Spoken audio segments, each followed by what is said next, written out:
तर एकनाथ खडसेंनी भाजपमध्ये जात आहेत, तुम्ही त्यांना घेतलं होतं, त्यांच्या पडत्या काळात साथ दिली होती, पण ते आता राष्ट्रवादी सोडून जात आहेत. त्यांना असं आहे की त्यांना इतक्या म्हणजे त्यांच्या इतक्या चौकशा सुरू केल्या आहेत, त्यांची व्यक्तिगत प्रॉपर्टी जेवढी असेल नसेल तेवढी सगळी तिच्यावर सुद्धा प्रचंड वंदना आली.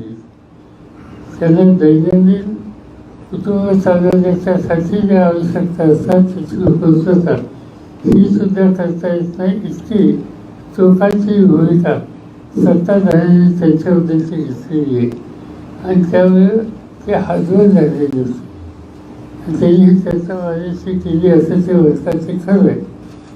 आणि जे काही यातना त्यांना सहन करायला जातात त्याच्यातून सोडून करण्याच्या समाजाची शक्ती आमच्यात नव्हती.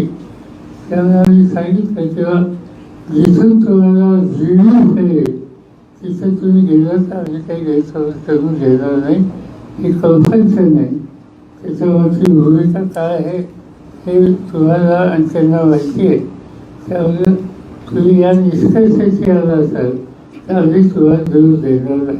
त्यांच्या परिषदेबद्दल मग आपण काही विचार करणार आहात? काही असे केलेल्या दिलेल्या गोष्टी घ्यायच्या नसतात. मात्र रोहिणी खडसे महिला प्रदेश अध्यक्ष आहेत. त्यांनी पक्षामध्ये राहण्याचा निर्णय घेतला की असं म्हणतात की मी कोणताही निर्णय करणार नाही, मी साहेबांच्या विचारांवरती काम करतो. त्यांनी येऊन सांगितलं मला की मी पक्षाचंच काम करणार.